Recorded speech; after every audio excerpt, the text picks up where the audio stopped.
Hi, my name is Alex Rodriguez, and that's Andy Ard, and we're with Artists in Sync. Today we're going to be hosting our panel, How to Be a Rock Star in 365 Days.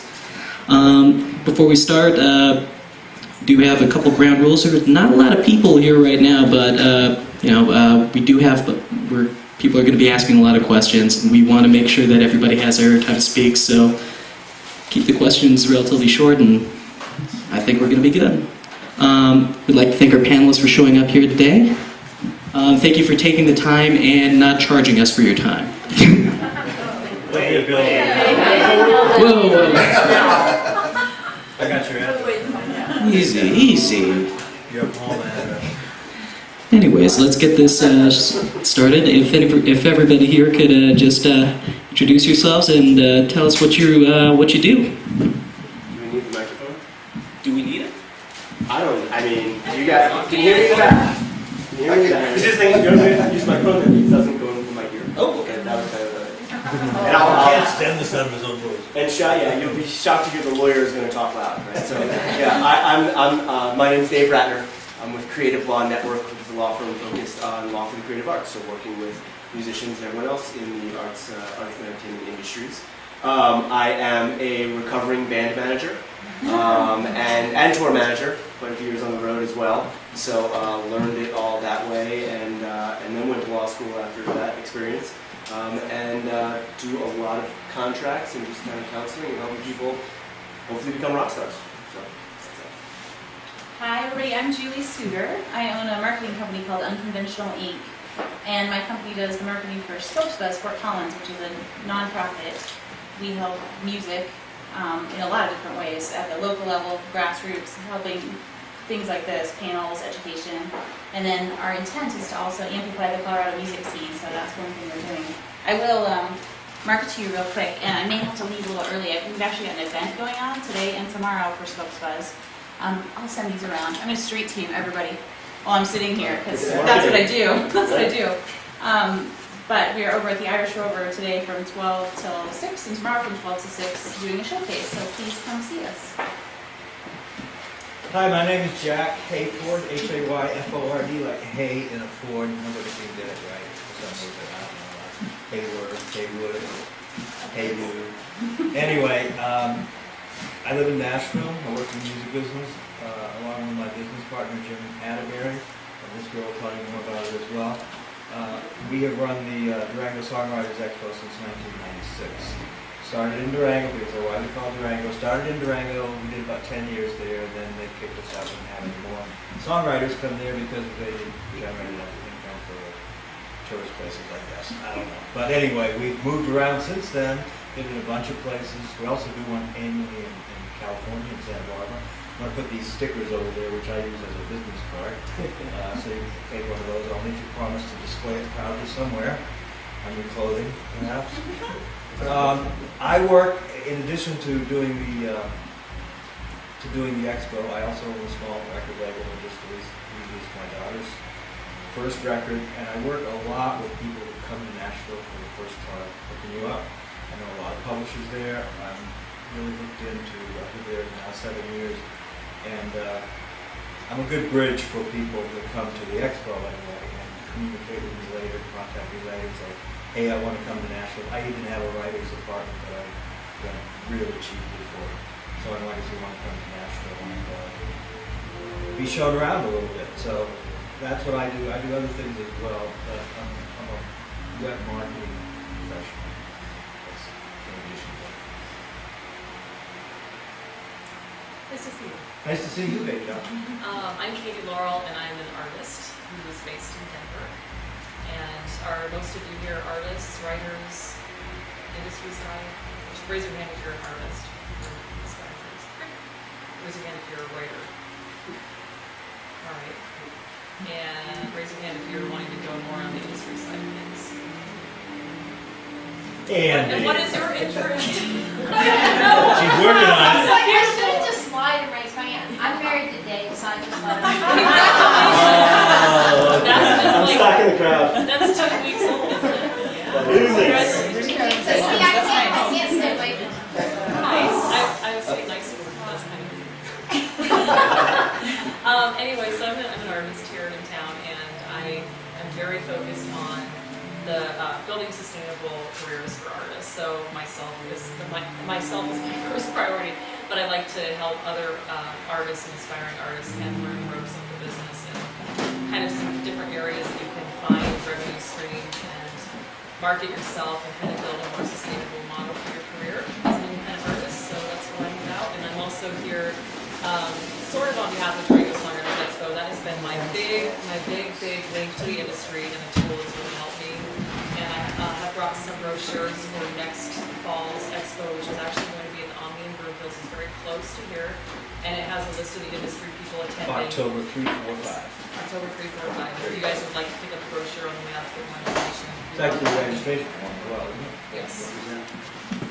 So yeah, I can't say enough good things about Durango. It's really how I've kind of gotten connected to the larger industry. Even here in Denver, where we're not a huge industry town.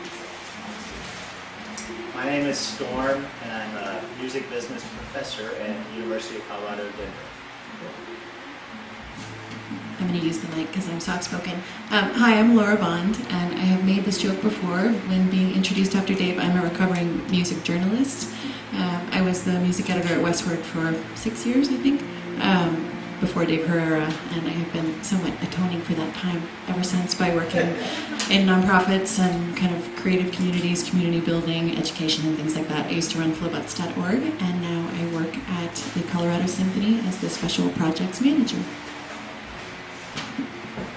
My name is Tony Pierce, and I work for the Colorado Symphony. I'm the Vice President of Artistic Administration, so I'm the guy who plans what we do. When we collaborate with the rock band and Red Rocks, I produce the show. All right, for artists again, raise your hand. Who wants to be a rock star in 365 days? You back there rolling? Why don't you introduce yourself? What do you can you tell us your name and what type of music you play? My name is Roland Elmore, and I've played all sorts of stuff, and I've just kind of winged it kind of on my own. My first instrument was bagpipes, which I try and still incorporate whenever I can. But I've gone through phases of hip hop and alt rock and even some like kind of electronic side. So I just kind of grab whatever I like and put it all together. Where do you want to be in 1 year? Touring, hopefully. What's your name, sir? John Hope. I'm a singer-songwriter. Southern California punk rock, I guess. Where do you want to be in a year? In a year, recording, touring. Anybody else? Okay. Nobody else heard of the symphony anymore? What's your name, sir? I'm Tom Chapman. I'm a singer-songwriter, producer, at a studio. I produce other artists as well as my own music. Where's your studio, Denver? It's out in Littleton. What's the name of it? Triac Productions. Triad? Triac. Oh, Triad. So at this point in time, let's open up the floor. Who has any questions so far, and where to get started?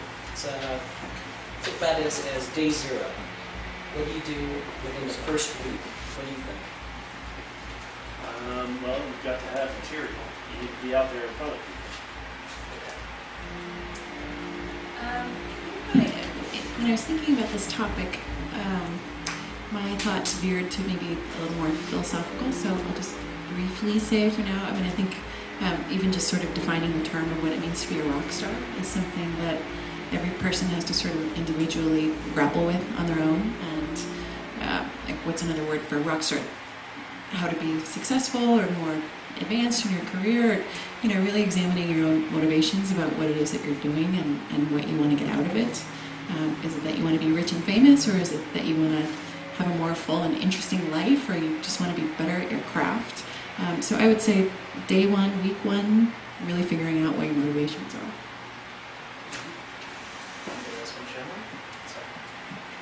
I have the perfect segue from what Laura just said. Along with idea of what you want to be, I think one of the first things you do in a week is actually make a plan. And I'm not talking about a short-term plan here. I'm thinking about that proverbial 50,000-foot view. I published a paper that you can Google my name and find it out there online. But I actually studied the chart careers of artists over the past 55 years, and I actually know about how long they're famous. And I don't know if you can guess what the number is, but I can guarantee you it's not 50 years. Right? And hey, 5 you're minutes. close. You're close. Read the paper. Average. Is that the average? What can we Google to find it? Just Google me, you'll find it. There's actually What's two your name? different papers. Storm Gloor. G-L-O-O-R. But anyway, the fact of the matter is, at a local level, at a national level, you're really only famous and a rock star for a few years. You can talk to me about Elton John and the Beatles and all of these other artists. But so my point is, if you're going to make a lifetime career out of this, I hate to say it, but you better be thinking about not only what you're going to do in the next year, but where you're going to be 10 years from now, 20 years from now, because that's going to drive a lot of decisions you make. For instance, with songwriting, you're going to need a check to be arriving when you're 50 and 60 and 70, right? Because we're hopefully all going to live to that age. But anyway, I won't expect I'll be there. Anyway, the point is, that's what I would say, is you need the timeline and when you're going to be somewhere along it. I totally agree with everything you guys said, especially your motivation or your vision and your idea of what you want to do. But then tagging onto that, it's really important, speaking from an artist's perspective, to work on your craft. Whatever your craft is, you need to start off having a daily routine to work on your craft. If it's voice, you need to be working your voice every day. If it's guitar, you need to be playing your guitar every day. If it's writing songs, you need to be writing songs as often as possible. And kind of start building that, because without the content, and really great content, your career is not going to happen. So, it's not just How many of you have bands that you could tour with a band and so forth? Do you get, where do you live now, here? Yeah. But could you play, do you play out here? Could you play in Southern California? Or do you have access to do gigs with your band? Not really, so you need that. Is that one thing you're looking for? Yeah. How many of you have been in the music business more than 5 years? Any 10 years? 20 years? 30 years? 40 years? Are you a performer, writer, business person? All of the above. Okay. The great thing about music, especially songwriting, is there's no age limit to it at all. The best songwriters in Nashville, some of them are 70 years old. So that's the good thing about being a songwriter, is you can pursue that career forever. Being a performer, how many of you perform just by yourselves? Who's like Andy? But Andy, you work all the time, right? You play a lot of gigs, shows. So you're an itinerant singer-songwriter. You travel around. We're both soloing with the band. Oh, and with the band. Well, what Laura said about defining what being a rock star is the most important thing. What do you want to do? What do you want to do with your life? You want to be on a tour bus at 50 or 60 years old. Some guys do it. The real hot players in Nashville, a lot of them are up in their years. And in fact, Vale Johnson is a bass player in Nashville. He's Kev Moe's bass player, and he's been on the road with Kev Moe and a lot of other big acts for many, many years. And he's just burned out. He played on record with our producers, and he's just, it's like, I'm not going to do that anymore. I'm going to stay here, and I'll come out and play gigs or whatever. But how are you going to make money? How are you going to make a living? If you can write a hit song, or many hit songs, we call that mailbox money, from performance rights organizations. But for the longevity of your career, you're going to make money by performing, getting in front of people, and making a record that's good, and selling it to those fans, and then working the internet to find your fans. There's 7 billion people in the world. there's a billion at least people on, I think 100 million people a day go online for the first time. Well, my business is showing people how to find the fans that are specific to you in a global environment, no matter what your music is. Somebody said Scott Borchetta could fart in a jar. Scott Borchetta runs Big Machine, that he could fart in a jar and sell a million. I mean, that's a joke, but it's actually true. There are probably 1 million people in the world that you could find would really buy Scott Borchetta's fart in a jar. You have the ability to find them, to target them, and that's the asset that you have that no other generation of musicians have had. And you can find gigs that way, you can find fans that way, you can sell your records that way. Forget putting them, there's no record stores anymore. Forget a label. Labels are as lost as most other musicians are. They're laying people off, they don't know what to, they stick with their big guns, they stick with their big artists, and that's, they have not made the transition to the digital world well at all. But as an independent artist, you have the exact same tools that they have. You can learn to use them better than they have. I consult sometimes to some of these companies because they just don't know. But you have the ability to find an audience, a fan base for your music that will support you for the rest of your life. That's my truth. Yeah, I want to work on that fart in a jar campaign. Yeah, there you go. You're on it. You're hired. I, of course, agree with everything that everybody has said. I think one of the things that I am here to say, and this is an opinion and maybe an unpopular one, is that I don't believe that you can be a rock star in 365 days. I'm not a huge believer in the overnight success. I think it takes a lot of work and a long time, and a lot of the people you hear that are overnight successes have actually been pounding the pavement and doing the hard work for a lot longer than a year. But I do believe that you can be a rock star one day at a time a little bit. So it's sort of the reverse of figuring out your goals, which I think is super important. And I don't care what business it is, this is, in a weird way, this is why this is working for me, is that the music business is just still a business. A band is still a business. And one of the first things that I do with my clients is sit down and have that talk about what is your goal? What do you want? And it can be different. I think that a lot of people do want to tour, but there are some people that are like, I'd rather not. I'd rather write songs, I'd rather license my music, I'd rather tour very specifically.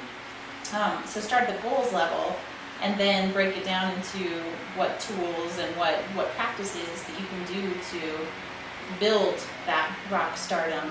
And I think it's a little bit at a time, and it's a little bit every day. I don't think there is a magic bullet other than being consistent and being persistent. So that's my 2 cents, or 1.5 or 3. Oh, yeah. The treating it like a business thing is definitely a lot of what I work on with my clients. Because a lot of us, it is an art, it is art, but we're trying to make a living, right?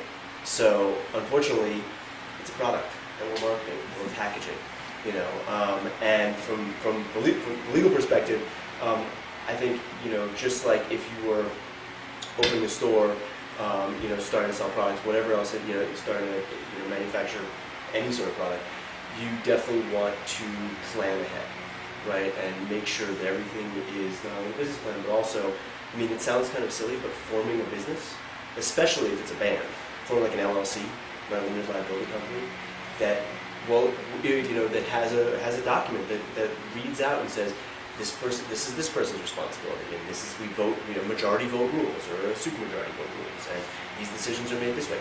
Who owns the rights to the songs in the band? If we all write them together, do we all own them equally? Right? What happens if we hire session musicians to play on an album? Do the session musicians have any ownership of that song? And we gotta think about that. And if they don't, they have to sign something that says they don't. So a lot of it is like, yeah, you definitely go out there, work hard, play hard, and create. But at the end of the day, when you come home, or the first thing you wake up in the morning, think about it as, okay, what am I doing to make sure I'm planning ahead? And from my perspective, from a legal perspective, it's documenting things.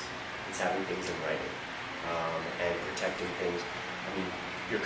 Copyrights are what we own in a piece of work, in a piece of music, in a poem, in a drawing, in these beautiful drawings on the wall, are all protected by copyright, actually.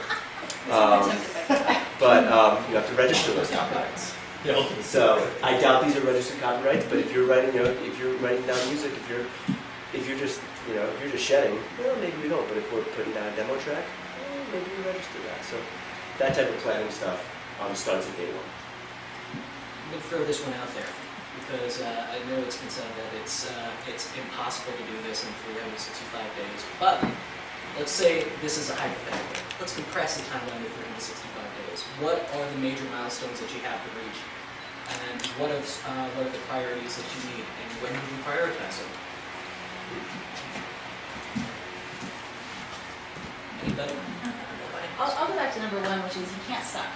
Like, that's just the bottom line. Like, you can get away with some stuff for a while, and marketing can do a lot of things, but if you're building longevity, you absolutely have to practice your craft, and you have to make that a piece of what you do. That's the foundation. But I will also agree and say that start at the business level. Like, always, like, get out the gate being like, this is my thing that I want to protect, and make sure that it's more than a hobby. If that's what you want it to be, your goal may be like, I just want this to make me happy, and that's okay. That your own definition of rock star maybe, but yeah, compressing into 1 year, I would say start with the basics. Gotta practice, and keep practicing and keep playing.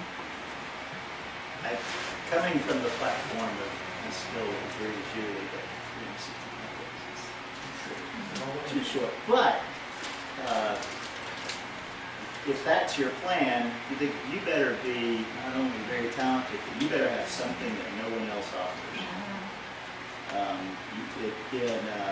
In our music marketing class, one of our attendees here could back me up on this. We stress that whatever you're doing has to be different. In a world of social media where there's so much noise out there, and there's anybody, I don't want to be disrespectful to any of you, but anybody can do a lot of the things that are available now to musicians. So my point is, you better, if you're going to do this in 365 days, you better have a video that's going to go viral, game style, or something that's going to, separate you from the rest. And maybe we should, I was just saying, maybe we should approach it from the standpoint that the 365 days is the development after you already have something you want to share. Because there's so much development goes into that, like 10 years prior, I've been at this school 20 I'll make a footnote. The idea of 365 days, we kind of knew that's a red herring. Right? I hope no one thinks they're going to leave here in a year from now. They will be playing Pepsi Center. Well, I'd love to see it. Yeah. It could happen. There are good artist development plans you can fit within a year to get to a different place by next year. And so some of the things that we can get. And I also just want to point out that a lot of our discussions about putting this panel together, by the way, thank you all again for being here. Everyone on this panel is someone who's doing something related to the music industry as a living, like something professional, something that they've got things they can point to, like here's what I'm doing. And I just want to say about Jack here for a second, because taking part in Durango is Alex and I and Katey have been taking part in this for years. A lot of times the advice that we would get in panels sounds like, from the artist perspective, sounds like give up. It sounds like you were talking about record labels, or you were talking about record labels, they're shell of their former selves. So part of what I wanted to help get at for the guy on the street who's out there playing gigs and doing it is, how do we get past that give up thing and form a plan? Yeah, I'd like to make a couple points about that. Obviously, we promote the Durango event because it truly is a great event. It's kind of famous, actually, especially in Nashville, because we've had Grammy winners out of our event, and some really cool things happen. But more importantly, how many of you have been to this event? This is my first time here, yeah. How many of you have gone to other events like this? And you do it routinely? Have you been to Americana? It depends on the style of music you do. Americana Music Festival, awesome festival in Nashville in September. The Folk Fest is a great festival. But my point is, you will spend more quality time with industry people at these events, especially the smaller ones. And that's what Durango is. It's only 200 people there, and we have about 50 industry people. So that you get to spend a lot of time. And we've signed a lot of people, especially this year. And the other thing I want to point to is the other huge opportunity that has come about as a result of music transitioning from analog to digital, and the fact that everybody can do it. Film and TV wants your music. If you're an independent artist, they are looking for your music. They don't have much budget, but they'll tell you what they have. And going back to Dave's point, they call it one-stop. You better be a one-stop. You better have all of your ducks in a row if you want to pitch something with film and TV. And what that means is all of the copyright ownership, and people literally signed off on it if they're co-writers or co-players on the master that they want to license. But that is a huge opportunity. It's the biggest opportunity now, I think, in the new music industry for independent artists, because now we have all these cable channels. Now it's morphing into all of these internet channels. Guess what? They all use music. And some of them use 20, 30 cues in one episode. That's a lot of music. And if you attend events where there are film and TV people, and we do a couple of them here, but make sure you have your ducks in a row and look for opportunities. If you watch a lot of TV, look for shows that use music that's similar to yours. And find out who that music soup is, the music supervisor for that show. Unlike record labels are not looking for music. They have more music and more artists than they want.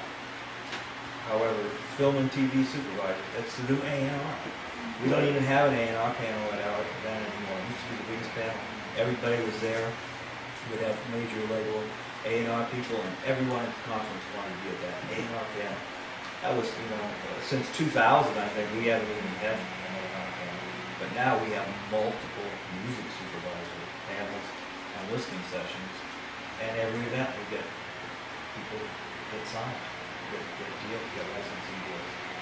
So the web is your friend, and film and TV is your opportunity.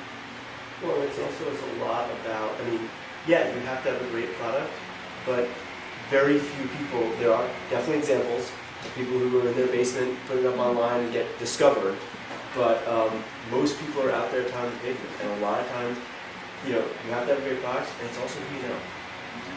Unfortunately, that's a very Hollywood thing to say, but it really does make a difference, because if you're talking to the right person who's got, knows the music supervisor, maybe is a music supervisor, you're out there at these events, right, talking to people, it definitely, there's a lot of different pieces of the puzzle, and I think one of them is just, is really knowing the right people and making an effort, and a lot of times, it's not that you want to be out there schmoozing all the time, you need to work on your craft, but there's a balance there. Because your chances are slim that someone's going to knock on your basement door. Right? You're going to have to put your music in someone's hands, and it used to be handing a CD to someone, will now, sending an email or uploading something. But that's a big part of it too. And you have to have help. People's careers don't happen on accident.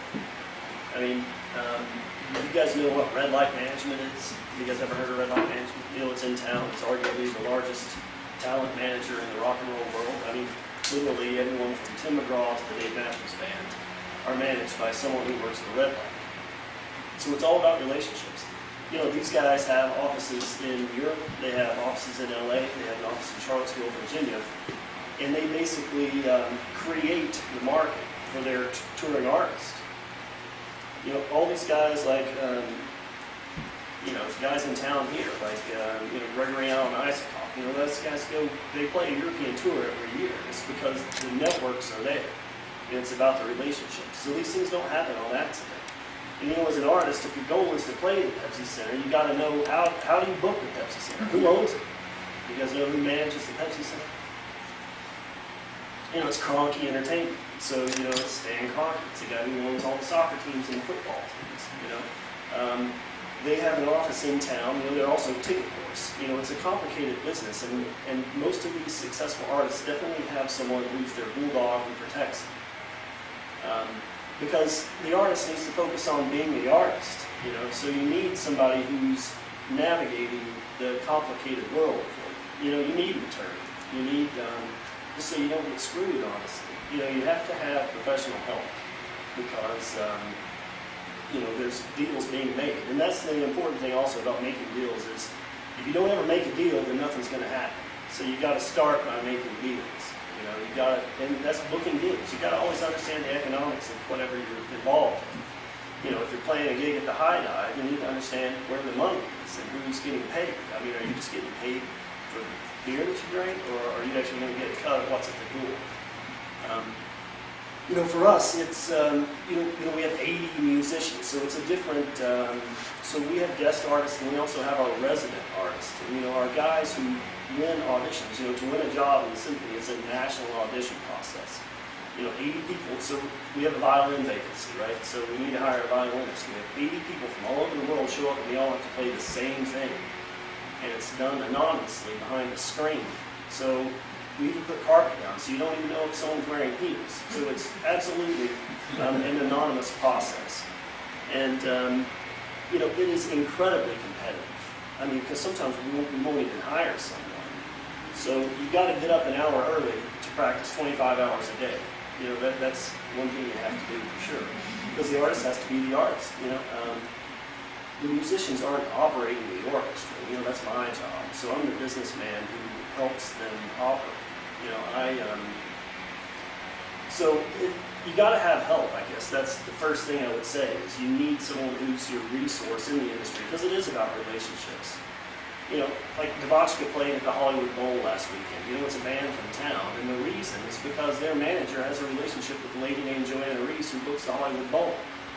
So it's all about who you know. And I know that's a sad, horrible thing to say, but it is. I mean, it's about convincing somebody to take risk on you at some point, right? I mean, I'm assuming Devotchka got a fee guarantee for playing at the Bowl. So,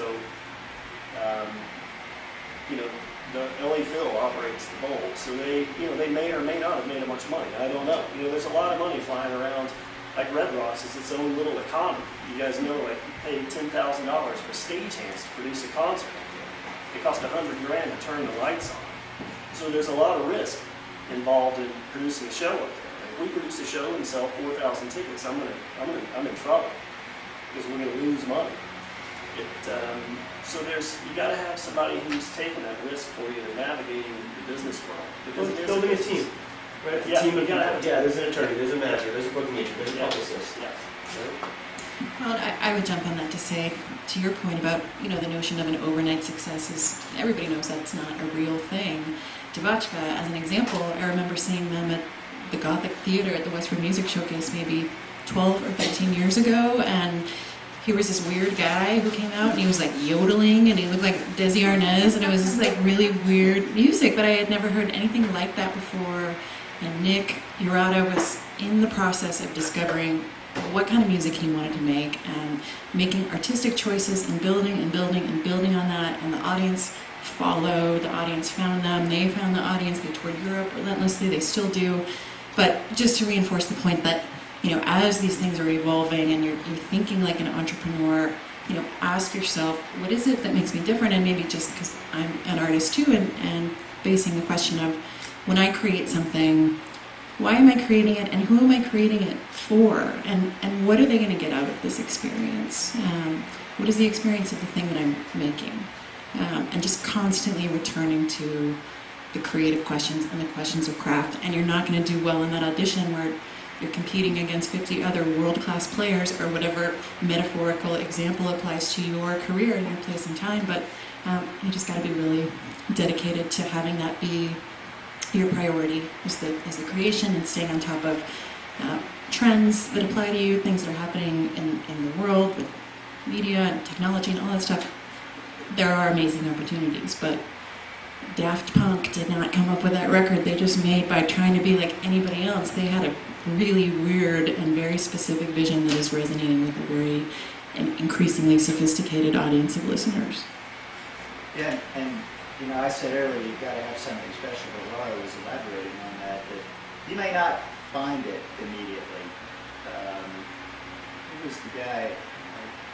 Who's the DJ? Gosh, Laura, who's the DJ? Skrillex. But we were sitting in front of him at the Grammys earlier this year, and you know, he won this. And I found out later he's been, help me out here, he's been in a punk band, he's done some other things long before. But again, yeah, everybody thinks Skrillex was like an overnight sensation. No way. Fun got up and accepted their Grammy, to tie into that, and he stood up there. They won the Grammy for the Best New Artist. And he said, "We've been going at it 12 years. Best New Artist gets the award at 12 years." And I'm sure the Grammy people were like, "Shh."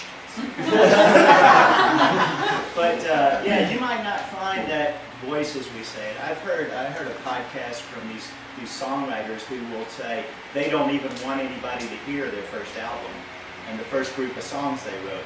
They like pretend it didn't happen, you know. But yet, at the moment they were writing those songs, they were like, "Oh, these are I'm a rock star here."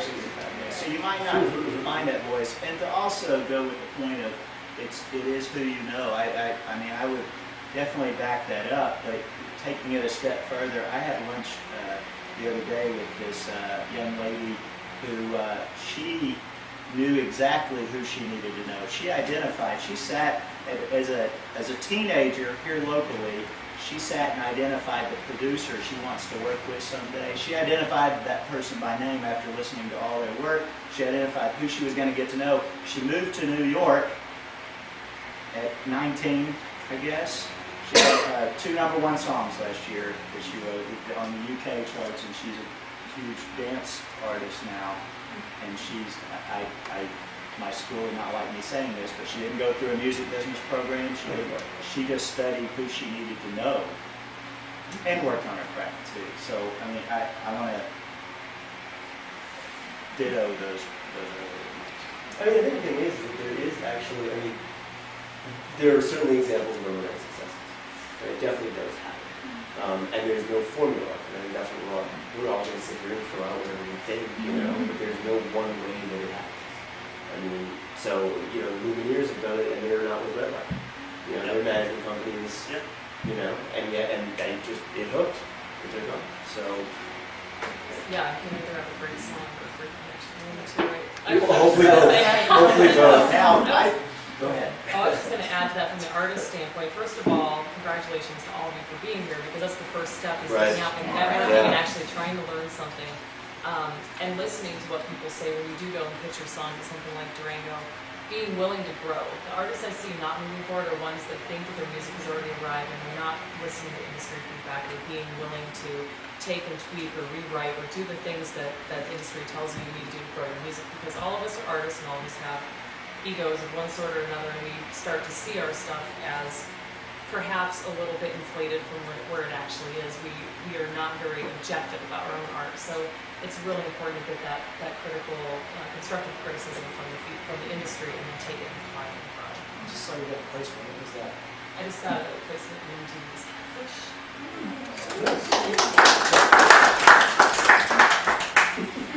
I want to make a suggestion to this guy right here, because it is about having something new and unique. Work that bagpipe into EDM and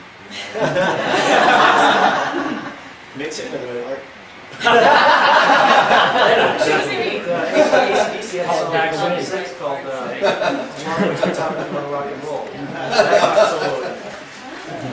You know, we started with this 365-day journey thing, and now we're talking. Well, can I touch on real quick? Philosophically speaking. Well, the whole idea of rock star, we chose that because it can be nebulous. In that, I mean, you got rock stars in the orchestra, right? Yeah, absolutely. And there's rock stars in EBM, and there's rock stars in country.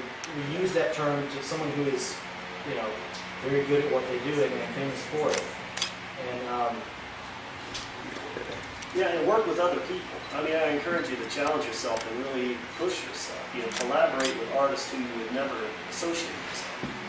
I mean, out of, you know, some of the greatest art ever created comes from beautiful collaborations. I mean, and you got to challenge yourself. Play with people who are better than you. Yeah, absolutely. Right. Yeah, right up, so always right up. I like when people. Always play with better golfers. Well, the Rockstar thing is like, I worked with a band and their goal was to be able to sell out 1,000-person rooms across the country. They don't want to play the country side. Right? That's not the goal. The goal is that we can be selling out, then we can tour this many days a year, because we're this lean, and we can live. I mean, we all know this, right? If you're making a living as a musician, that's kind of success these days. That's rockstar. That's rockstar. That's it, right? If you're at the level you want to be and you are doing your craft, hey, cool, you are done. Now, if you want to go further, more back to you. But I think that, I mean, That's talk about beautiful. the way That's the industry goal is changed. I mean, it is not about, we are not making U2s anymore. Right? There are not going to be many more Bruce Springsteens and these guys selling out the Mile High. It just doesn't happen that way. So, adjust, you know what you want. Okay? Yeah, rock star is a relative term. I lived in Fayetteville, Arkansas 22 years ago, and aging myself. There was this local singer there, and he always came into the record store saying, "Oh, doing great, doing great." I was back in Fayetteville recently, saw he's still playing there, and still huge in Fayetteville. And he loves what he does, and I'm sure that he's happy as can be. He's huge in Fayetteville. He's a rock star in Fayetteville. And here he is. He's got a fan base that supports that, and he's happy. Does anybody have any questions that they want to ask? Yeah, we'll talk about that. I have met several artists that have made their own label, like they couldn't get signed onto a label, so they made it. Do you see any benefit to that, or is it a detriment? I think it's awesome. Like, I would say, I believe like you do need support, and if you get to a level in your career, you are going to need, I think having the attorney early is helpful. Your commissions later. Yeah, send me that check, right. But we work with SpokesBUZZ, we work on the nonprofit level, very grassroots, and one of the first things that we try to teach is figure out how you can do stuff for yourself for as long as you can. Because we see bands that get in there, and I understand it, I really do. It's such a hard job and it's such hard work that I think there becomes this idea that if I could just get some help, then I can stop doing this, And the truth is that even when you have that team, then your job becomes to make sure you're managing that team that's working with you. So the work never stops, but it's very alluring to think like, oh, if I could just have the label do this, or thank God now I have PR, I don't have to think about that at all. I always say that the person that's marketing your band is your band. Like, that has to remain your job, just like a business. You have to be out there doing that work all the time. And then figure out strategically what you need help with first. You'll find strengths within the band or within yourself where it's like, okay, I am a good writer, or I'm a great networker, I can go out and make relationships, but I don't know a thing about touring and how to pack up the van or whatever. Like, everybody has their different little skill set. And if you're in a band, if you're lucky enough to have some help, like, do some distribution of labor, sit down and talk about like who's in charge of the Instagram, or maybe at that small level, and grow into it, because you can do so many things. I think the nice thing about where we are with the internet right now is it still is about who you know, but it's dramatically flattened the world for us. So you are so much closer to that next person that you need to know. And I imagine some of us are right here. You're one step away from whoever that person is. You just have to ask and work on those relationships. And your career may not be anything like you think it's going to be. There's a guy that we use a lot at the orchestra named Jay Clifford. He lives in Charleston, South Carolina, and he was in a band called Jump Little Children. You guys ever remember Jump Little Children? I mean, he's a gorgeous artist, beautiful songwriter. And what we use him for is, so he kind of went to the College of Hard Knocks to learn how to write string charts. He didn't go to Juilliard or anywhere to learn how to be a fancy composer. He's just a guy who was very talented and put in the time and has really kind of learned how to create orchestrations. And what he does that's, for me, that's invaluable is he works really well with the rock star guy. Because somebody who's never had anything orchestrated doesn't really know where to start. So Jay just takes it and runs with it. But he can really talk to them in their language. So he kind of you know, like he's writing a chart right now for Rodrigo and Gabriella, and somebody needs to be able to talk to these guys and translate what they want to capture. You know, he really tries to understand someone's aesthetic and then realize it for them. But Jay, if you ask him 20 years ago, he was on the road all the time. You know, he had no idea he was going to be writing symphony charts, and that's pretty much what he does for a living now, I think. You know, so it's your career may go a different direction than you ever imagined. You know, so be flexible. Yeah. I'll answer your question about record labels, because I actually run my record label and an artist. And I think what you're asking is if an artist has their own label and sort of is signed to their own label, if that makes you less appealing to other labels. Is that what you're asking? Or are you just asking if it's beneficial to me Yes, to have it? like, Well, I've heard that you can't win a Grammy unless you're signed. Your chances are lower. Well, I think that's just based on the fact that if you aren't an artist who's in the major spotlight, it's really hard to get nominated, to get recognized by the industry at large, because there's very, very few slots available for Grammys, and most of those are taken up by people that are really at upper end of things. But the record label for me is basically a way for me to run and organize my business and release my records, and so it's sort of a necessity for me. I'm 5 or 6 records into my career now. And so it's not all my accounting's in-house, and I do all of it myself with QuickBooks and everything, so it's not like a huge deal, and I have a single member LLC, which is considered a disregarded entity by the IRS. But it's a way for me to have, in a way, a false front on my business that looks like a record label to the rest of the world. And I guess that's the best way for me. The question is, why do you need a label? Right? And it's talking about, I mean, one of the things that's happening right now is the function of label used to, at one point, a label got your CD in a store. Well, there are no stores, there are barely any CDs, so what do we need a label for? Okay, a label has a marketing budget. Well, maybe you just hire someone to do the marketing for you. Okay, a label does, digital distribution. Well, TuneCore, or there's a number of online services that will get you on iTunes, will get you on a CD. So I think to form your own label makes sense if you're going to do that stuff yourself. Or if you, it's using it as a business. I mean, I know artists have their own label, but you can also have your own merchandising company, your own touring company. I mean, these are things we form LLCs for because they're different boxes you put the money in, boxes you put assets in, and things like that. But really, yeah, you can form your own label, but why? Right? Because the thing is that the goal used to be, I want to sign with a major label because they give you a big check. Well, they also take your rights. And guess what? Now there's no big check anymore. So why do we go with labels? Well, there's a reason. I have plenty of artists who still want to sign with a label because of the tour support. They pay for their own tour. Because they do all the marketing. They give you, there's a bank. It's a bankroll. Or because they're going to connect you with the right people. It's someone who's going to get you on the right tour. Whatever. There's reasons, but you have to think about why do I want it. I love that question. It's my favorite question. It's just why? Why? You know? People don't ask enough because they jump right to the tactic of like, I need this, but why? Do any of you have a deal with the bill real quick? I heard a related phrase was, if you can do all the things you have to do to get a label's attention nowadays, you don't need one. You don't need them. Is that pretty accurate? Yeah, Yes, why build absolutely. it to that level and be 50%? And they will not even be interested in you until you do that. It does depend on the type of music. I will give a little bit there. Depends on what your goal is. Singer-songwriter, sure. And definitely, there's definitely genres you can do without. There's still genres where people want to go for it. It does still value. Oh, I'm sure. Well, they still function and make a lot of money.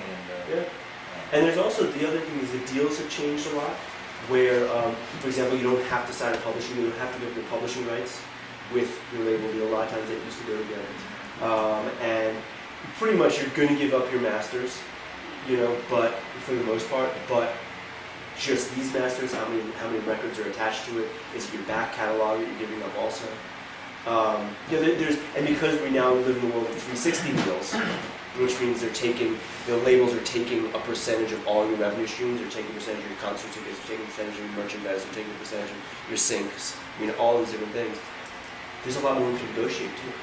How low can we get those percentages? So, it does still happen, but it's not a necessity. I completely agree. If your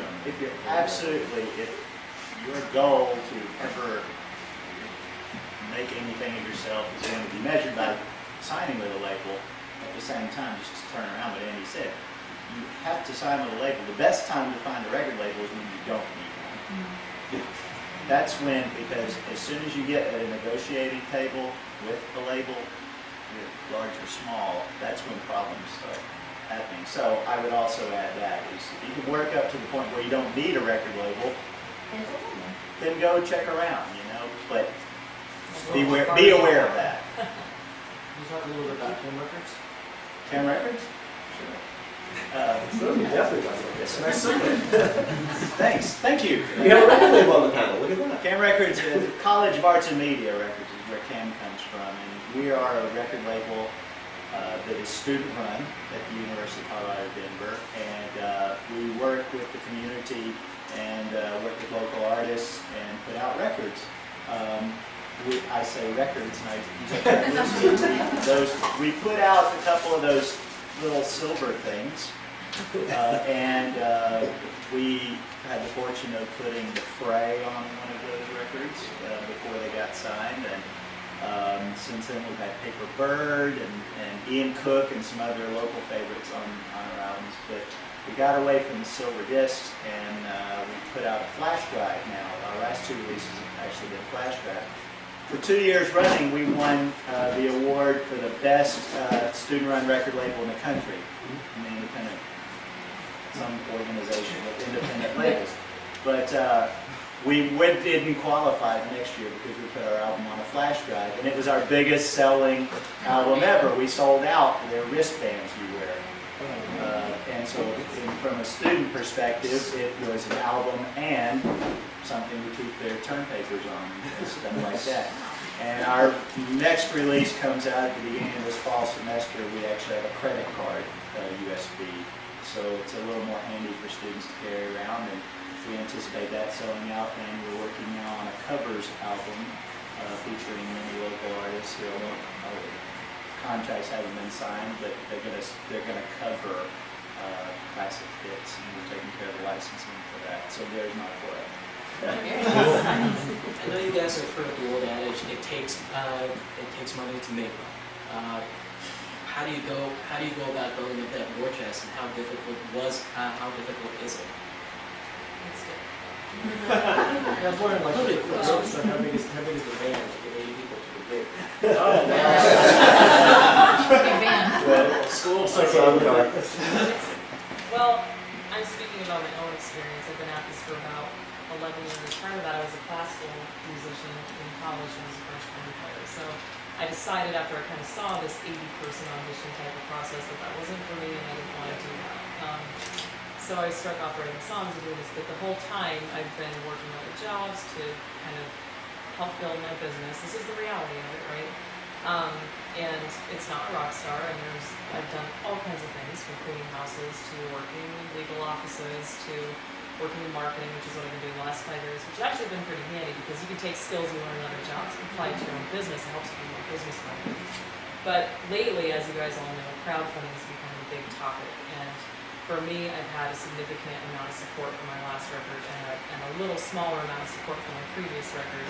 I'm able to put out a better record and not go as far into debt, borrowing money for my own product as I did a few years ago. So if you don't have the resources, I would recommend getting out, networking, meeting people that want to build as a producer or something, and doing some things with people.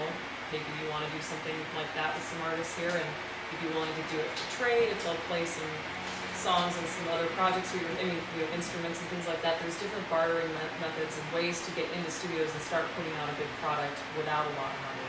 Or you can learn how to do it yourself, which my first 3 records I did myself, and I wouldn't recommend that necessarily unless you have good skills at that, because it's a very big learning curve. There's a lot of people that think, I'm just going to go out and buy $10,000 a studio equipment instead of spending money in the studio and making a record. Well, that's great if you want to spend 3 years learning how to use that and actually become good at it, because there's people out there that are very pro, and your recordings are going to be up against theirs in consideration for opportunities. So either find people to work with, or start building your fan base and start sourcing your funds for pre-order that way. That's the idea. Do any of you have wives or husbands or brothers or sisters that are partners with you in your band or your music business? Like a husband-wife team kind of thing? I had my twin brother work with me for a while. What I've found is, going to Dave's point about having a nice life, a nice career, making $80,000, $120,000, $150,000 a year. What I see happening mostly is the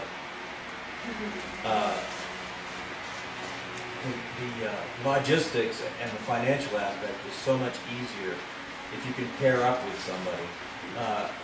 As an example, my friend Don Campbell is a Maine artist, and Bill never heard of him. None of you have heard of Don Campbell. But he and his wife, Tanya, she plays bass in his band and she does all the booking. Together, they have a fabulous life. They have a condo in Nashville, they have a home on the water in Maine, and they're known all over the region. My point is, don't try to marry somebody and get them in your band. That might be But Don't write that down. if there's somebody close to you that can, it's very hard to book yourself. It's very hard to muster the courage to promote yourself to somebody. And you're already thinking, well, they're going to think, well, if I'm any good, I'd have a manager or a booking agent or something, you know. So if you have a partner that you can, like Tanya does all of the booking. She doesn't even use the last name. Her name is Tanya Chevnow, and her married name is Tanya Campbell. But as far as the places that they play and the gigs that they do, she's the agent, you know, and she shows up and plays bass in the band too. But my point is, the financial aspect, if you can consolidate that part of it, travel together, live together, have somebody that can do a lot of the jobs that you otherwise would have to pay somebody for, that's a big advantage. And I just want to make one other point. How many of you have masters records that you're trying to get on internet or have on internet radio or some of the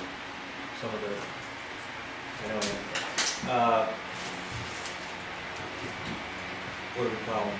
The new word is music discovery sites, and there's zillions of them, Pandora, Spotify, and so forth. And you can get your music on there. I just got my daughter's music on Pandora. It's hard to do. Some of them are hard and have some specific requirements. Like on Pandora, you have to be for sale as a physical product on Amazon before they play your music. But that's not so hard to do either. But I want to give one tip. Do any of you use Django radio?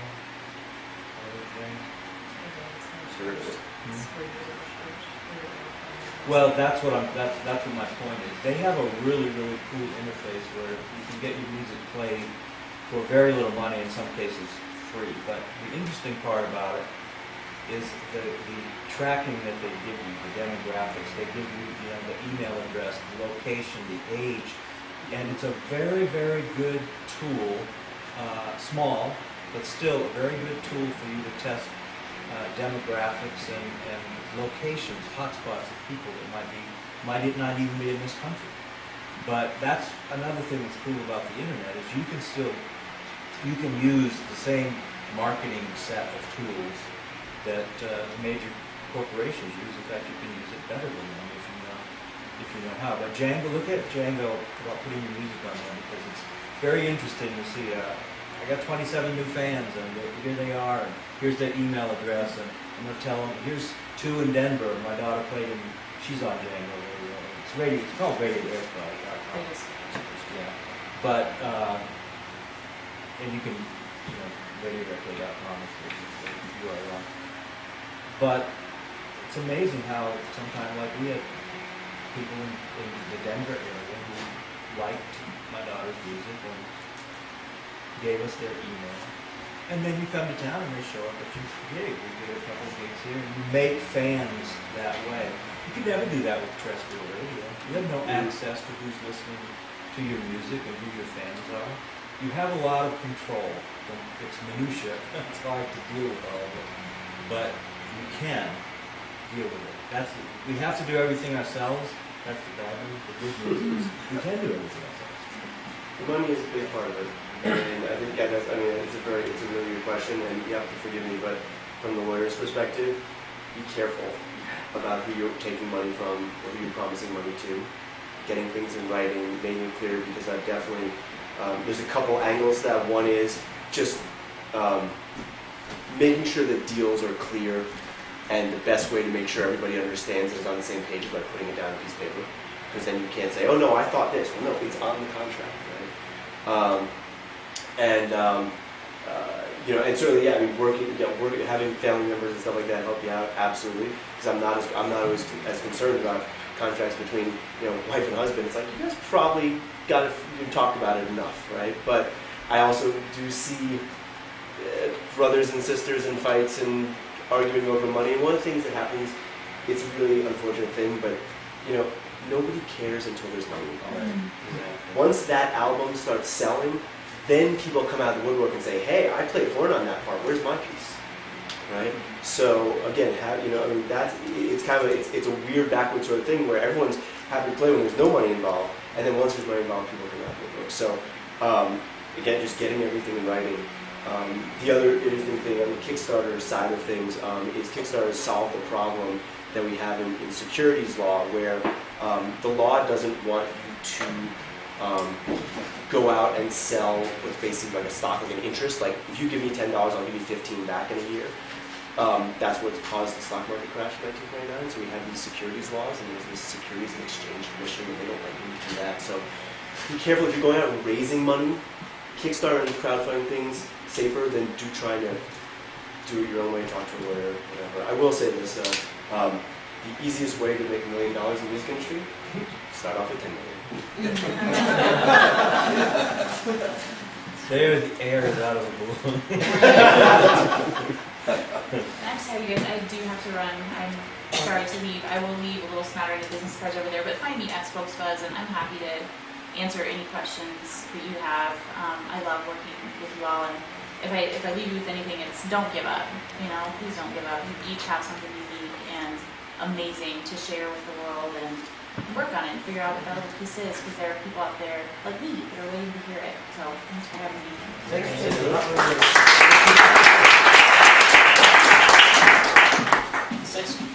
Next question goes out to the local guys. If you were to assemble a dream team to help you with management, booking, so who do we have in town as far as resources, and who do you get?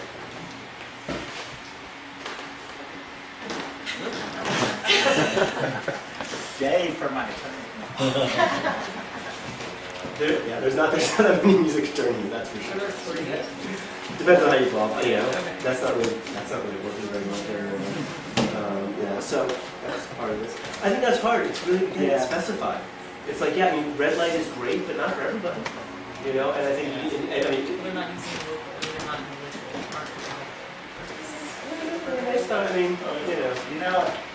I think we'd all be put in somewhat of an awkward position because, as Dave says, there's not one size fits all. And there's venues where I would tell one type of artist to never play, and then so that's kind of tough. But I would say this, as a general statement, study what's going on here. My students and some other folks in the community are working on building like a database of resources for local musicians. Dave and I are on the Denver Music Task Force. No, Dave, Laura, and I are on the Denver Music Task Force, and we are trying to address the issue of making sure everyone knows what resources are out there. And I don't know that I can talk about some programs we have coming up in November. I'll just leave it at that. And we're working on some events to bring national people in to that. So long and short is find out.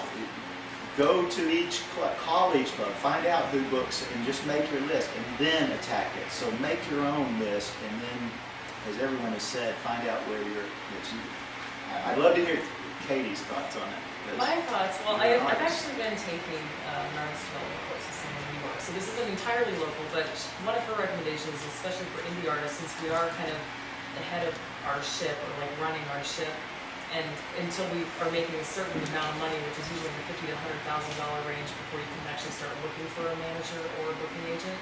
Because when you think about it, they need to make 15 to 20%, sometimes 30, it depends. And so in order for it to make people worth their time, you have to be making a significant amount of money.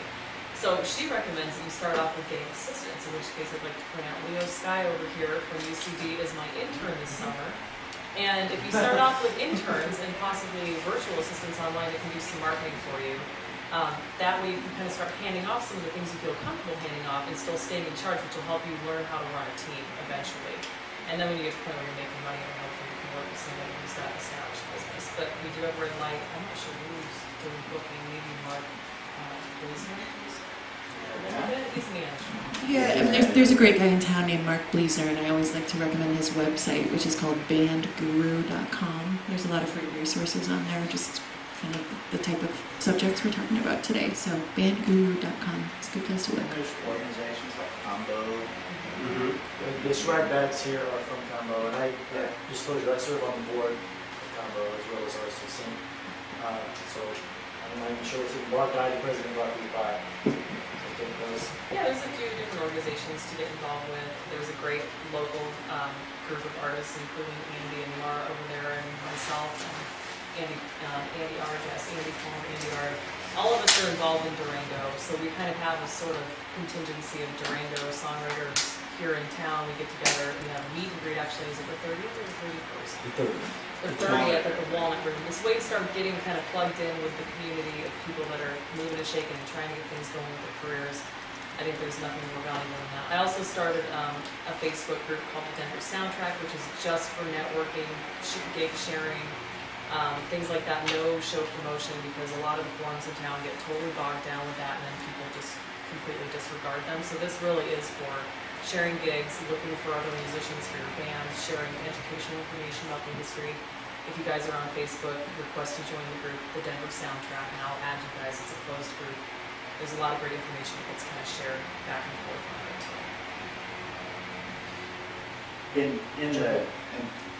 I'll add, I moved here from Austin 7 years ago, and I would also say you're in a good spot, because there's just been so much happening in the last 7 years that since I've lived here, and you veterans can vouch if it's better or worse, but I think it's amazing the things that are happening, so you've got that going for you too. Katey touched on networking, and I'd say that's one of the most important things that I've noticed is, you always hear networking, and one of the things to remember is everyone in the room has something they want, something they're going for, something they're trying to achieve. And just take for example, our goal in putting this panel together was to have people who have expertise in different areas sharing their expertise, and in turn they also have something they're trying to accomplish. Like, Charlie's always looking for clients, people are open. Jack's here looking for the Durango. He wants to find listeners and other networking opportunities for him and records go on. Right. But that will be my observation, I guess, from just now realized from doing this, that if you can help people achieve what they're trying to achieve, it's easy for them to help you along what you're doing. Some of you guys had some experience in observing some of the local bands over here get some national success. What do you think they did right as far as marketing themselves and their business plans, if you know anything? Well, yeah, I can tell you that I'll share with you one success story, but they're not necessarily a national artist yet. The Air Dubai, I think, is certainly on their way there. And I can tell you that John Shockness, the lead singer, for instance, I remember he contacted me like 5 years ago, just cold called me out of the air. And for a college student at that time, that was pretty amazing. He kept calling me, just wanting to get on a Cam Records release. And we finally put him on, but I was very, what's that? He's so shy. Yeah, I know. But I guess what I'm saying is, it seems like to be at that, just to break through that stigma of they don't know who I am or whatever. He just called me out of the blue and just kept calling me. And lo and behold, I finally gave his music a listen. I was like, oh my gosh. And found out that we had some students on there and all that. But so my lesson is that you just got to forget all your inhibitions and any nervousness you have about any of that stuff, and throw yourself out there. And I think also that band has done a great job of, I guess, being a team. I mean, you see them before they go on stage, and they all huddle up and high five each other as if they're starting at their first Super Bowl, And so they take every opportunity, they take advantage of it to the fullest. This is the philosophical way of saying it. And so I think they're on to some bigger stuff. Maybe build on that. I mean, they are, they're young and they are touring. Like, their it's like I saw them in Austin for South by. They played New York, they drove to Austin, and they drove back to New York. Like, I mean, they're 20, 22, 24, you know, they can do that, you know, but I mean, they got a lot of hustle. They've got a great sound, they got the red light, you know, and it's putting those pieces of the puzzle together. But yeah, I mean, they're definitely, I mean, Julie's not here, but they're doing a lot of they're constantly producing videos. I mean, they're smartphones, you know, but I mean, they're just videoing themselves on tour and posting online and content. I mean, you know, it's like, something like that is great for a band like that. There's one where they're in their van driving down Colfax. They just turn the camera on and they're all taking turns singing a song. And it's like, how much does that cost? You know? But it's creative, and there's a concept there you remember. I would share just maybe my experience with a band that maybe went a little bit differently, and I don't think any of them would mind me saying this, but I worked with the SpokesBUZZ pretty closely, and you know, that was a band that was doing a lot of grassroots work to build up their audience base. They were at the level where they were selling out the Gothic, let's say, so that's what, like 1,200-ish? And, you know, kind of out of the blue, somebody heard this song of theirs, started playing on the radio, on KTCL, and it became this massive hit, and they got signed to Capitol Records. Maybe they were ready for that, and maybe they weren't. The rest of their music did not necessarily sound like that hit. So it kind of put them in this difficult position. They started out with this expectation and this sound and this set of associations that didn't necessarily reflect the rest of their music or their philosophy. And it was really hard for them to kind of manage that after the fact. And they're still playing, and they've put out since that time what I think are 2 really beautiful records that never attained the same kind of popular success, but critically they did, and you know, their fan base has grown more slowly but in a more sustainable way, and in the meantime they got to kind of do some really interesting things with their careers, like start a nonprofit organization and think about ways that they could use this impulse to be creative and to speak to people and sort of have a message, and in their case be sort of political and active. And now they're teaching and reaching out to the community and doing things in a different way, which to me just kind of reframes the notion of what is a rock star. I mean, they're not playing the huge gigs like they did before, but they're reaching 10,000 young people a year through this nonprofit organization. So to me, that is totally worthy of the title. We're coming up on about 15 minutes before the panel closes, and so one thing I thought we might touch on in some of here is kind of touching on that idea. Obviously, we've kind of gotten to it. You can't be a rock star overnight with a jackpot to it. But on the path to finding your own success, what might be the most, from your own experience or from your niche, what's the most unconventional, counterintuitive advice that you might think that you don't know yet? Unconventional, counterintuitive advice. I'm waiting. Well, I mean, I think it's important to challenge yourself and try different things. I mean, look at the band Orchestra. They've had a long career in this market. And they do a good job trying to make sure they don't oversaturate themselves in the market. They're strategic when they take a gig and when they don't. Their biggest plays have been when they collaborated with someone and really challenged themselves and worked with the orchestra. And that, I guess, is be willing to push yourself and try things you didn't necessarily think you were going to do. I mean, I think that's just how beautiful things can happen.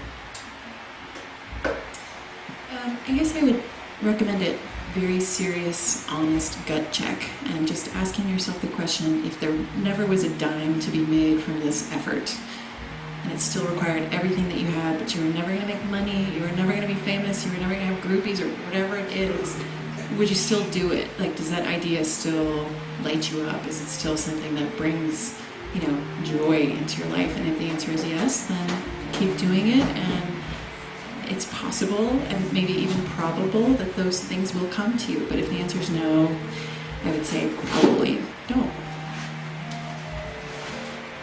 I guess my counterintuitive contribution is sounds somewhat negative, but goes back to my original comment.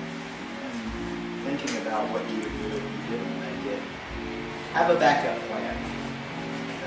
And just as I said that, you've got to think that even the biggest rock stars last 5 years, I also told you that I know a local artist who lasted 22 years, and still hasn't had a day job. But just in case, know something that maybe, like for instance, teaching, instruction. Maybe you become a rock star by day and a great instructor at night, because 30 years from now it may shift to that as your career. But understand the legal system if that turns you on. Be ready to become a music attorney at some point, or focus on starting your own publishing company or whatever. But I guess what I'm saying is have a backup plan that could end up being, either accompanying or being a strength to, or your day job. I want to pass on to you guys a word of advice that I learned from somebody that's really been teaching me a lot. Basically, you have to boil it down. It's hard because we as artists are very creative, and there's a lot of different things we want to do. And like you said, I do everything, I try everything, which is great at first, but really to be successful at whatever level of success you want to call it, you have to boil it down to your one signature thing. And that's what we were talking about earlier, like what makes you different, what makes you more you than you think is possible. And it may not be what you think it is. And if that's the case, you really just have to kind of narrow your focus, because when you think about your favorite artist, they do one thing, and you always recognize that it's them when you hear them. And so if you want to succeed as an artist, if that's what you're aiming to do, find your signature sound and your true north and focus on that. Even if it means giving up some things you really would like to try to do. Andy was talking about, what were you talking about? We stumped him. Talking about helping people. There's this old saying in marketing, you're helping other people get what you're helping other people get what they want, and you're helping them get what you want. And a way to do that is very effective for musicians, other than networking and helping your fellow musicians. Get involved with a cause. Get involved if you're part of a church. Use that asset. If you're, I'm really involved in helping homeless people, so we do a lot of things that relate to helping the homeless in Nashville. But just as an example, I went to Emmylou Harris. You know who she is. She's been around a while, but she has a animal shelter. Her goal is to have Nashville be a no-kill city. I'm not exactly sure if that's the term that they use, but they don't want to euthanize. She wants to have Nashville take in all pets find a home. And she has a charity and a business called Bonaparte's Retreat. But I went to a little gathering. There weren't more than 100 people there. And there were a couple local people on the bill who don't have really any success, but they're part of this. And they were on the bill with Emmylou Harris and John Hyatt and Sam Bush, and, because they were part of it. And going back to what everybody says, they don't suck. They're good enough to be on the stage with those people. But I find that hooking up and giving, and also extending that to being part of some kind of an organization, will really enhance your career and your sales. I don't know if this is counterintuitive, but I would say that whatever your definition of rock star is, what your definition of success is, from day one, operate like you're going to get there. I mean, once you go through these gut checks and whatever else, make sure your business is lined up. Make sure you've got the right music that you're pursuing, whatever it is. Because it's not just, I'm not philosophical, visualizing the goal or anything like that. It's just that once you get there, you're going to be really happy you did it the whole way. Because if you get there and you haven't been, it's a whole mess left behind you. So act like you're going to get there, and it gets you that much further. I don't know if we have time to ask for more questions, because I feel like we've been talking the whole time. So. We were thinking we could do a couple things. We'll wrap up at 4:30, and if you want to hang out and talk, I suppose that's fine. I'm not sure if they have another thing going on there. We could take more questions, or we could just break now and start hobnobbing. Which is what we do. It's up to you.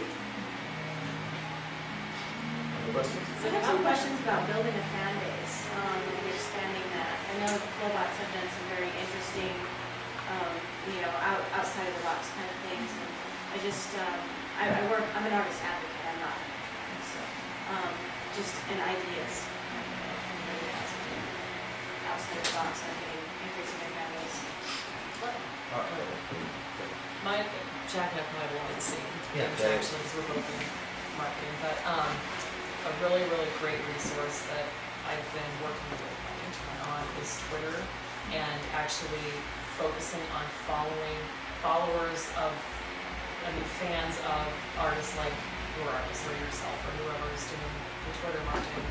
Because a big percentage of those people, if you're pretty close with your match, like for me, I do Amy Mann, Amy Michelson, and Brandy Carlisle, and a couple of other people. If I follow those people's followers, and it's usually it pulls up their most recent followers first, there's a good chance that those people will be interested in what I'm doing, and I can offer them a free offer, and invite them to my website to get a free download or something like that. I've actually built my Twitter base to almost 11,000 people of qualified leads since November, just doing this several times a week. And you have to oftentimes figure out what programs work for you. There's ones that you can use to unfollow people who don't follow you after 48 to 72 hours. I mean, there's a lot of different strategic things you can do to kind of reach out, kind of tapping people on the shoulder. The ones that are interested get involved, and the rest of them you kind of just move on. That's been one for me. Follow the followers of the people you follow. Well, follow the followers of other artists, like sound like Yeah, and I teach an entire semester's course, so it's hard to put it into 10 seconds. But I will tell you one thing that has sort of changed about the industry that we're still sort of understanding, and it's sort of Katey's story there is a good example of it. Is that you've got to think more about relationships now and building relationships. To the point that it used to be that we used to, the big mantra if you were an independent musician was just getting people to buy things because you couldn't get their email address and you couldn't, but now you start connecting with them first. And as Katey said, she gives them free music. At some point, Katey's going to have a new album out. And then she's going to probably ask them if they'd be interested in buying it, or she's going to have a show. But anyway, start thinking more about getting a relationship with people. Topspin is a service that is available to independent musicians, but they would tell you that you need to have 2,000 or 3,000 people on your mailing list before you even sell anything. Just get a list and start communicating with them. And they'll tell the story of a band called Metric, who was an independent band out of Canada, and they spent a year just building a list of followers and people like that, and then they released their album. This independent band had a top 10 debut that they had never even cracked the top 200 with their first 3 albums because they went about it a different way. Just start getting to know everybody. Yeah, try to build a personal relationship with your fans because that's really what they want. Because then they become super fans. And once they're super fans, it doesn't matter if they buy the music. They'll buy everything you offer them. And you have thousands, hopefully tens of thousands of super fans. You can make a hell of a lot of money and have a nice career without being famous at all. And there's lots of people out there doing it. But they've figured out, they're doing the 360 for themselves, like he's talking about what's very popular and common now in record labels is getting a piece of everything. But they're doing everything. They're making sure his idea. Who's talking about the wristband? Wristband. There's some really killer resources out there, things that you can do that you can put your music on that fans will just gobble up once you get the fans. But when you do a show, make sure you've got somebody with a mailing list, not just sitting there that nobody's paying attention to. Make sure that somebody, it's as important as tips for you.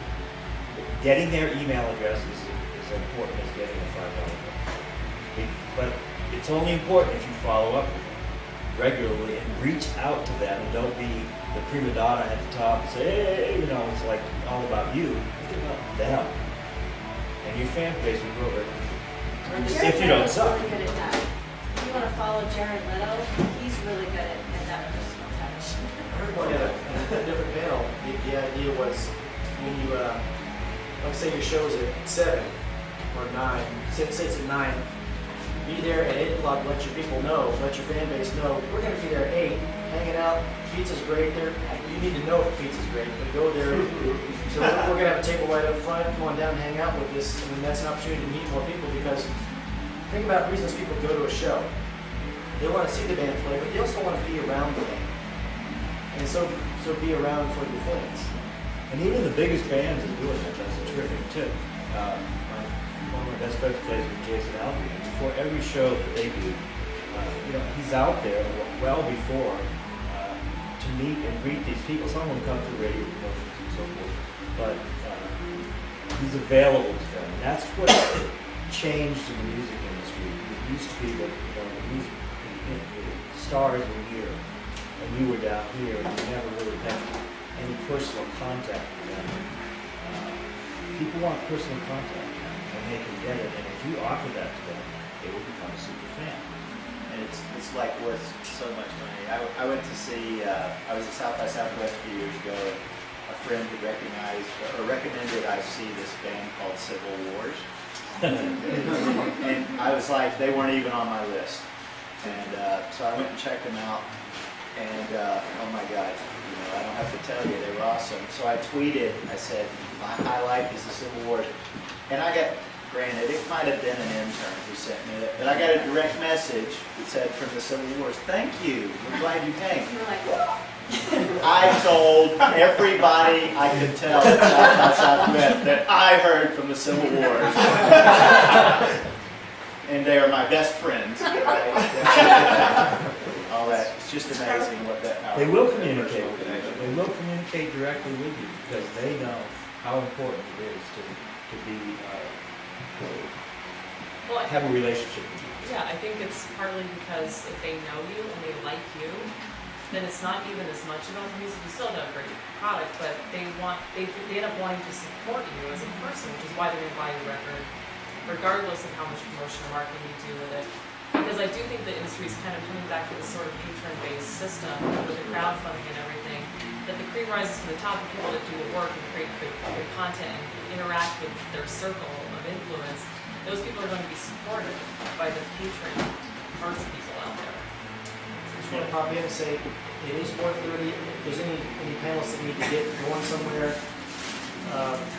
now's a good opportunity. Otherwise, we can wrap it up here, and if anyone wants to hang out, hobnob, that's all good too. Yeah.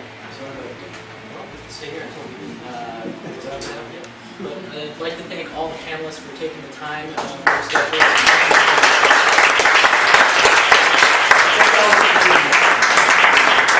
Thanks to Alex and Andy for putting this on. Yeah.